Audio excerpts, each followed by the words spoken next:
I was working in Auckland on the North Shore. I got a phone call from a friend of mine frantically saying something is going on in Christchurch and that I should call my parents and check up on them. I tried calling my parents obviously several times, got nowhere, and my brother as well, who was present with my parents at the time. Obviously no replies, and then the news started sieving through the media. As soon as that started, sort of the image became clear, I got on a flight and came here.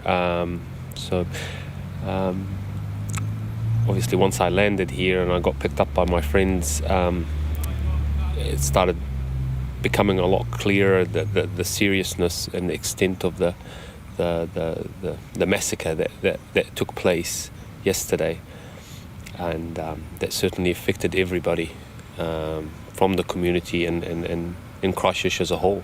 Who is your father?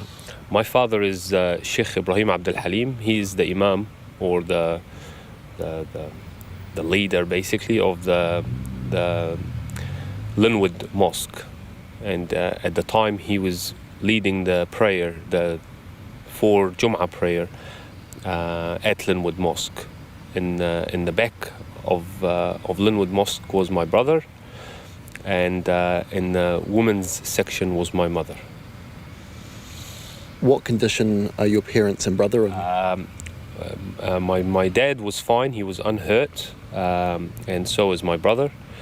My mum was shot on the arm, and thankfully she is making a good recovery, and she has been discharged from hospital and now is present with the rest of the community.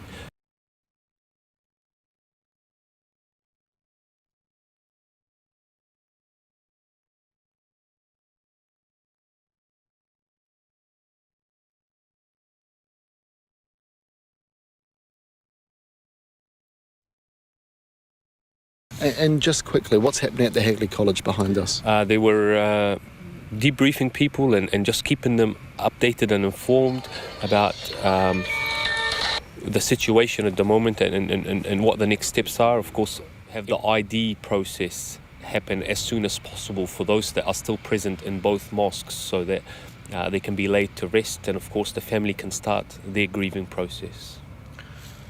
You lost some close friends though as well, didn't you? Did. Yep, I have. I lost a number of my very, very close childhood friends, all very, very good men. The three of them had young families, and we were all raised together here as immigrants from about 25 years ago. Most of us went to Christchurch schools and Canterbury University, and all of us were law-abiding good citizens, that family people that had no malice and no aggression and nothing but love for this country. Sorry. You are New Zealanders. We sure are.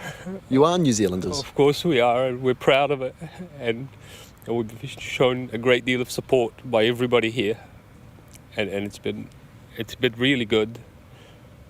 We just want our loved ones back now. We want to lay them to rest. We want to bury who needs burying, and we want to look after the injured and the sick. And as a community, we're determined not to let this break us. And we will persevere through this. Your four friends that you lost, what kind of men were they? They were really good men. They were really, really good men. They were good in their jobs. They were good at home. Their parents, sons, and very, very close and dear friends that we will sorely, sorely miss them.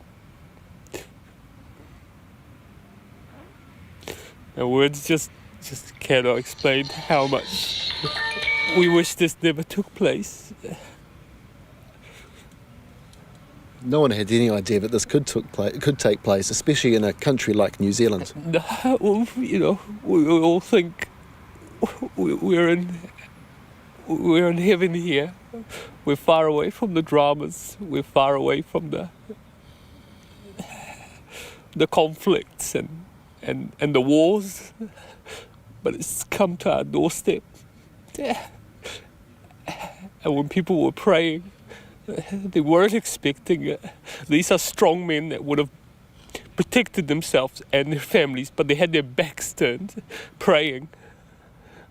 They were only praying.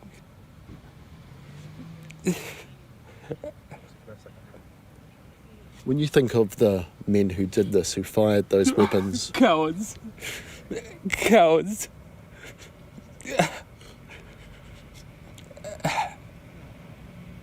And their punishment isn't going to be now. Their punishment is going to be in the hereafter. Because we believe in God. And we believe in the day of judgment. And we believe that these guys will have their time. What would you like New Zealand to know about the people who you've lost in this catastrophic... Part of us. They were part of every New Zealander. They were good neighbours. They were great employees.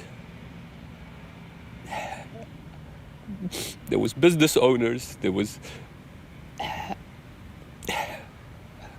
were good people that lived a good life here, and it's a real shame that it came to an end in this way.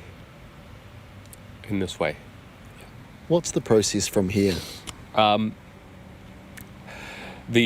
Obviously we're expecting the IDing process to take place over the next 24 to 48 hours.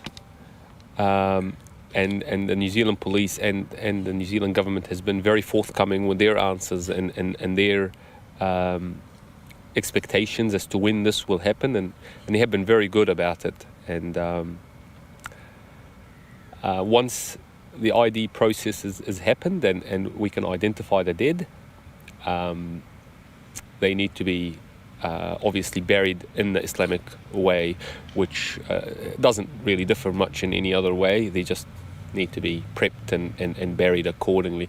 But within our faith, this needs to happen with urgency. Of course, we appreciate that there might be delays in terms of getting these people out of the two buildings.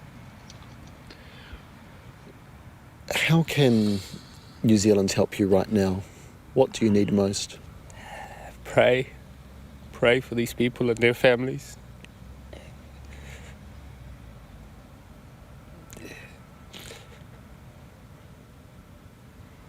Show your support, New Zealand.